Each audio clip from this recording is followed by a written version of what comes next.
You're going to burn off happy. So the same thing about us, we have to just continue to just create those great experiences with everyone that we do business with, because every transaction is different. Everyone's need is different. Everyone is handled a different way. And so we just have to be able to do that. And that's what I love about building team, about teamwork with the people that I have in my network. They truly care about people, because if you're all about just that dollar bill or whatever, you'll weed yourself out of my network anyway, because I don't want to do business with you, because you'll show almost like the weakest link, right? You just show the weakest link in the chain. It just has a way of identifying itself, especially when the other was a strong. So we're building strong links around this thing, because people that want to make sure that you are in the best situation possible. And that's sometimes that's slipped a little bit in this industry, especially with the mortgage meltdown.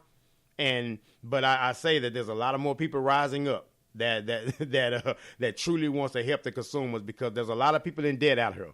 There's a lot of people that really do not want to rent anymore, but because of student loan debt, because of bad credit, because of just bad decisions, they're not there, or misinformation. Yep. So inform yourself. Those are the key things that keep people from living their dreams. Yeah. I put a post out this morning about student loans, man, because my idea of college is totally different than a lot of people. A lot of people, college is great, this, that, and the third. To me, I'm not a fan. I mean, I went to the military when I was younger just to avoid going to college, because I knew I was going to go waste my parents' money. I wasn't going to go learn anything. I mean, what can you teach me? I mean, so I feel that trades, like skills, or like actually like your real estate license, right? A loan originator certificate, plumber's license, electricians. I mean, no one can take that from you. Beautician, barber. Those are trades that no one can take from you. So now you can have those, or rather go to school. You spend all this money, and I've seen it so many times. They spend all this money on school to get an education, to get out to possibly work that field and possibly not. But you still have these student loans that's on here, and even if they're deferred, guess what? They limit you from getting into a home. Now you have to rent forever, because you're not making the kind of money to get these student loans paid off. And so it just seems to be like a real trap sometimes. And I personally think that's what has a lot of young people angry, because I think they fell for this is what you do, and like that didn't work. And I can attest to that. I'm one of those, because my parents just said, well, you have to go to college in order to have a career. Went to college. I have such a huge student loan, like you'll swear I'm a doctor or something. And I have this degree. I have a degree that I paid so many thousands of dollars for that I have never used. See? I have never even put my degree to use. Matter of fact, I hold 2 degrees that I've never, ever used and plan to never use. So, everyone is different when it comes to the aspect of college. I'm kind of more on your level. I'm more of an entrepreneur.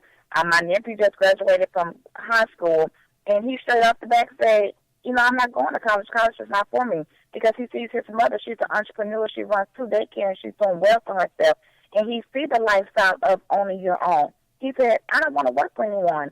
And my mother couldn't understand that, because her era of growing up, they figured like only way you can be successful is going to college. Well, that just depends on the career path that you choose. College, like you said, it is not always for everyone, and it's not always the key. I think I'm doing a little better holding a license as a realtor than I am holding a degree. Yeah.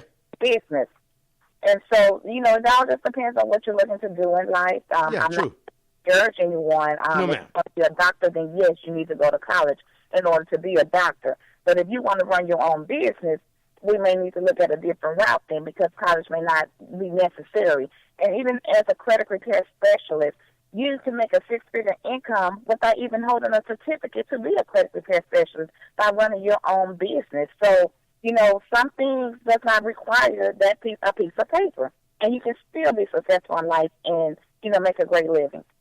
Just like that. So there's options. There's options out here. Again, so basically we're just saying don't limit your options. Don't limit your options that you have out here, because then you limit your living when you limit your options. So there's so much out here to do. And so you want to be of service while you're here. You want to add value to each and every life that you touch while you're out here. And that's the whole goal of it all. You want to make sure, again, that you just live a life of purpose, on purpose. Live a life of purpose. And you know, right? I mean, I really believe that, you know, and it's not that I've always believed that when I was younger, but as I just grew and just started seeing things, you're just in a better state of mind when you eat better, when you feel better, when you treat people right, you know, you just feel better. You just shine in a whole different light, and you just feel like, you know what, I have worth and I'm adding value. And I think that's just such a beautiful feeling to know that you're adding value to someone's life every single day. Every client that you get, every customer that comes your way, you're adding value. Every client that comes to me, every customer adding value. That's a beautiful thing. I mean, again, to be used that way, because here's the deal. When people use you, it makes you feel really, really terrible. But when you're used by the universe and used by the creator, guess what? It's a whole different feeling, right? Because you're walking in your path and you're walking in your purpose. And I will tell you all, everyone listening, walk in your purpose, walk in your path. If your path is home ownership in 2018, walk in that path. If it's not to 2019, no problem, but get with people that's going to send you on the right trail. That's not going to let you go right at the fork in the road when you should be going left. All right? That's the thing about it. Just walk in that. Walk in it as fast as you can, because, again, this thing is tick-tocking every day. Every day we're getting a minute older. Every minute we're getting a minute older, right? So every day we're getting a day older. Excuse me, correction. So, but the thing about it, though, man, is that we just have to have purpose in life and surround yourself with people that gives you that I can, I will, rather than what you can't do. You want to stay away from those low light people, those low energy people, right? Stay away from that. Stay away from that. You agree? Why you do that? Why are you doing this when you can do this? Yeah, you want to stay away from those that are not going to feed you positive energy, and be around like-minded people. It's okay to have to step back from people, whether it's your family or close friends, and be like, you know, you're not actually adding any value to the lifestyle I'm trying to live. So therefore, you want to be around people that share your same value and vision and have your same mindset. It's okay. There's absolutely nothing wrong with that. There's nothing at all. I think sometimes we just, I don't know, maybe because we are afraid what we'll lose. But I heard someone say before, if someone is called an ex-friend, they were never the friend in the beginning, right? So there's no such thing as an ex-friend. And so we just have to be able to just, I guess, love ourselves enough to say, okay, what do I deserve? What do I want? Because sometimes, man, we're walking around, and this is the thing. We're walking around and we're giving so much. We got so many withdrawals going out of our emotional bank account, right? And nobody is depositing into us. And so we got a lot of individuals walking around non-sufficient funds emotionally. Yep. Because we giving so much and no one's depositing in, and then we still get the fees on top of that. And then the fees on top of that, because there's no more in there. There's no more in there. So we steady getting piled up. And so we got all this stuff going on, all this mess. And so we got weighted down with this mess rather than working with the weights and building strength. So we have to be able to start doing that and then realize, you know what? I deserve happiness. I deserve joy. I deserve a home. I deserve good credit. I deserve these things. Again, we all make mistakes, but let's learn from them. But let's have the conversation. And then we can start the healing process. Yes. Any mistake that you make, you can always come up from it. Regardless of how bad that mistake is, I believe that there's always a second chance, third chance, fourth chance, however many chances you need to get it right. Just know that the opportunity is there as long as you still have breath in your body. You can make a difference, and you can always make a change.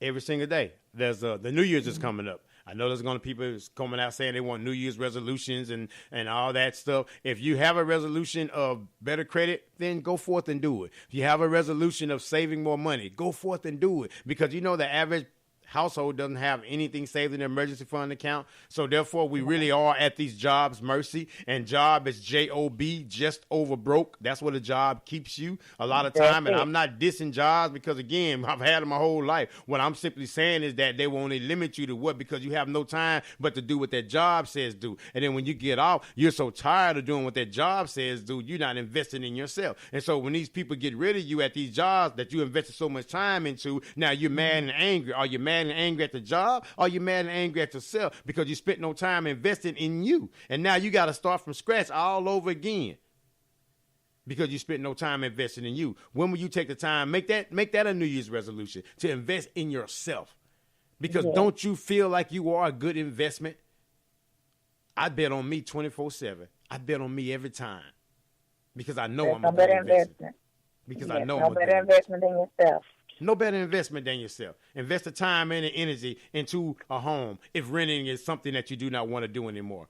Invest the time and the energy in better credit if you realize that you're tired, as we speak about, of being turned down from stuff and having that emotional setback or that emotional letdown. If you're tired of doing those things, then set that as a resolution. Set that as a resolution to want to do better, to love better, to live better, to give better, to just be a better overall person each and every day, to not let this fear, false evidence appearing real, to get in your way of being the best you that you can be every day, to look in the mirror and look at yourself every single day and say, I am outstanding every single day. Say that to yourself, and I guarantee you, watch how you feel. Watch how that energy level will go. I don't care if nobody's around. I don't care if 1,000 people are around. Make this a habit. Look at yourself morning, noon, and night. I am outstanding. Say that to yourself, and you would do outstanding things because you come from an outstanding creator. We got outstanding in us every single day.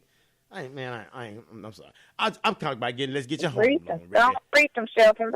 I'm just talking about reaching. You know, they talk about, oh, man, you be preaching. I'm like, nah, I ain't preaching. I'm a reacher. I want to reach you. I want to reach you on that core. And I want to reach you and say, you know what? No more will I be what I been because I don't like where I was. It's uncomfortable to be there. See, we're comfortable being uncomfortable. We got to start being uncomfortable and start shedding off some of these things, you know, some of these hindrances. Some of these things that are setting us back, because as long as we sit back, we're going to have setbacks. We got to sit up and move forward.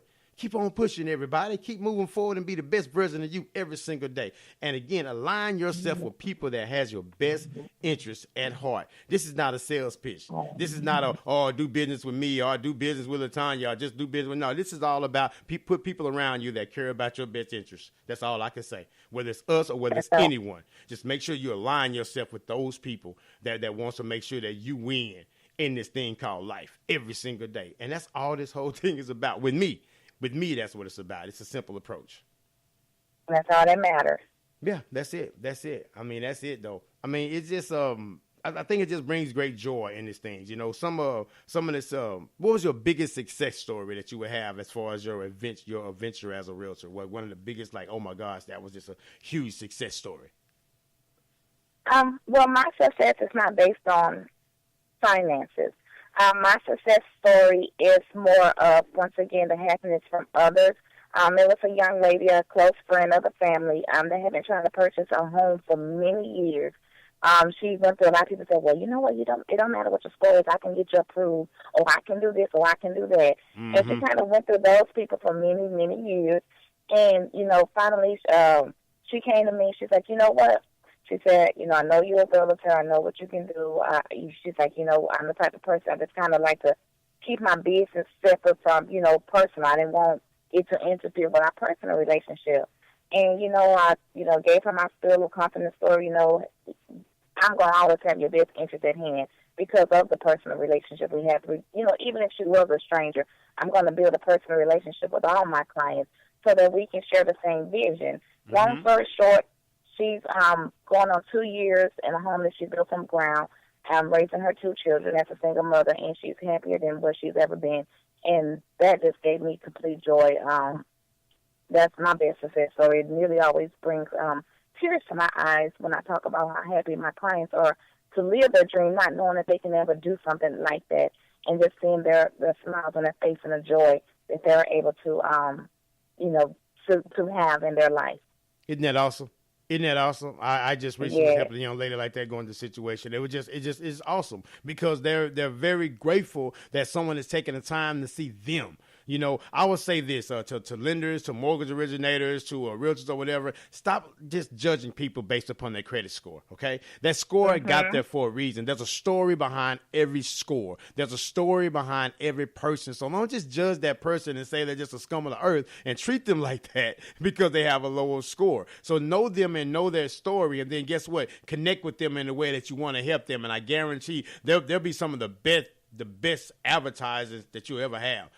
because again, you took the time to help them when everyone else turned their back on them and said, no, or again, sold hope. As you say, this young lady said, they were selling her hope. They were selling her hope, but they weren't giving her no true results. You gave her true results. You didn't just give her a pitch on what you can do. You actually did what you say you can do. And that's the whole important part of all this thing that we can say. And I cannot hammer that point home enough. Get with people that do what they say they're going to do. The small things matter. Do you check your lint trap? Meaning that when you wash and dry clothes, do you always dump that lint trap? Or do when you go in there, it's always piled up because nobody even focused on that little small thing? Do you put your basket back when no one else is watching where it's supposed to go when you get ready to leave out of the parking lot? Or do you just leave it where it is? The small things matter.